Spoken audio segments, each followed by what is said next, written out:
Hello everyone. Today I was solving the weekly contest problems and came across very interesting question.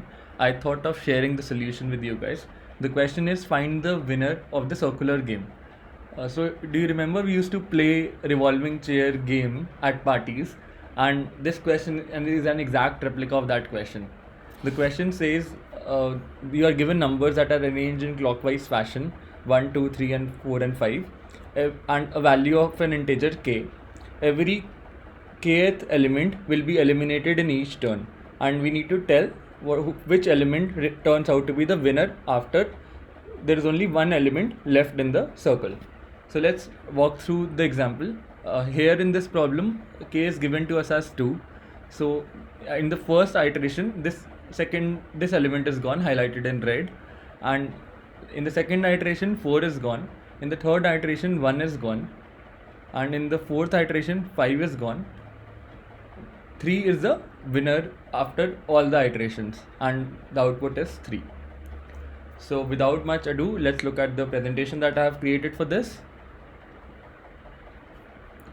And let me just start the slideshow as usual, and let me just take a pen here.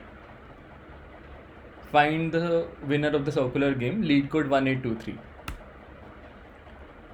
So let's try and visualize the problem with another example where k is given to us as 3 and n is given to us as 6. I created a circular loop, and in the first turn 3 will be eliminated, 1, 2 and 3. In the second turn 6 will be eliminated, 1, 2 and 3. In the third iteration 4 will be eliminated, 1, 2 and 3. In the fourth iteration 2 will be eliminated, 1, 2 and 3. In the fifth iteration 5 will be eliminated, 1, 2, 3. So 1, 2, 3. So this turns out to be the third element. The winner of this combination is 1. And let's see how can we do this problem. So I'll be using a queue based approach to solve this question, and let's see how queue is helping us solving this problem.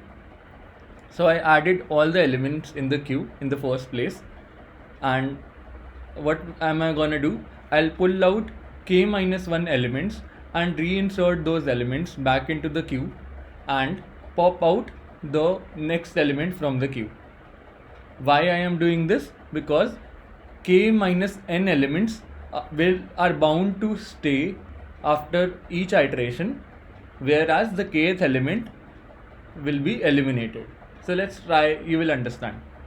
So I'll pull out two elements because k minus 1 is 2, and I'll reinsert them to the back of the queue.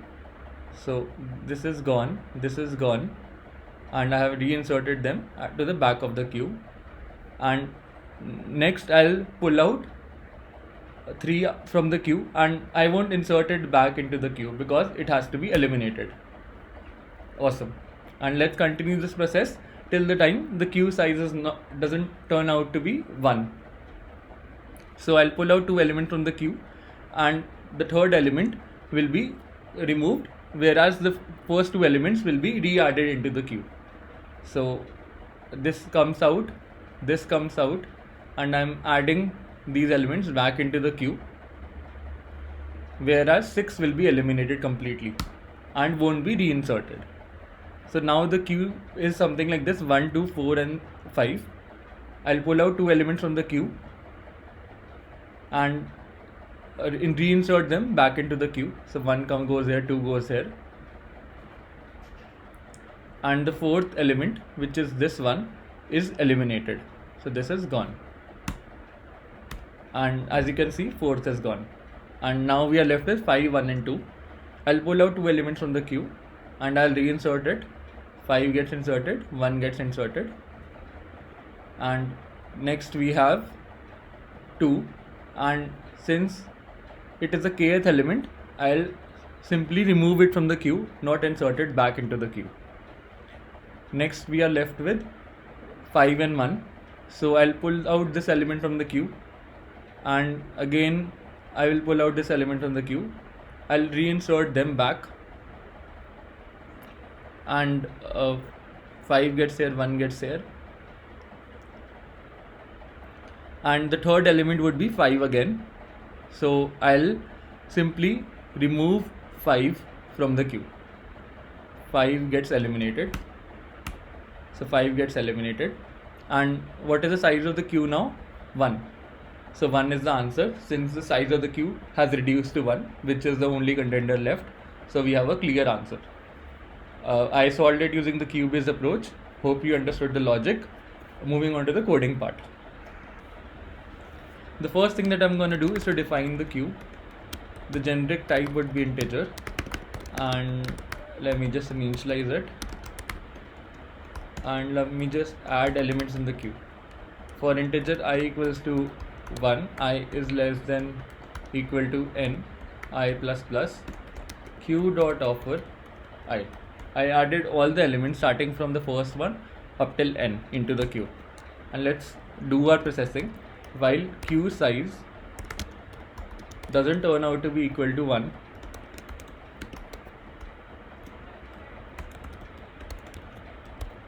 we will do this operation continuously. What am I going to do? I'll pull out k minus 1 elements and push them back into the queue, whereas the kth element will be simply removed.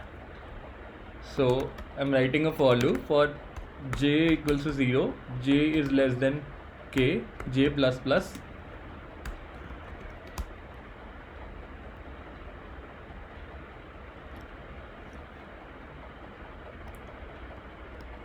pq dot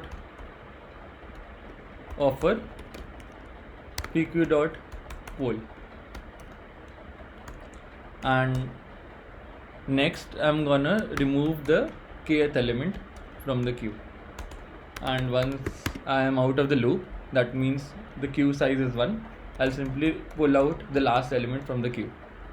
Also the condition here will be k minus 1, starting from 0 up till k minus 1, or you can write it in a better way, starting from 1 up till less than equal to k minus 1, and this will take care of the kth element, which has to be simply removed from the queue and not inserted back into the queue.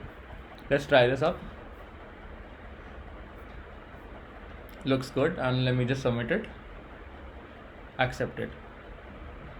I hope you liked this video, and if you liked it, please don't forget to hit the like button, comment and share it with your friends. Also subscribe to the channel.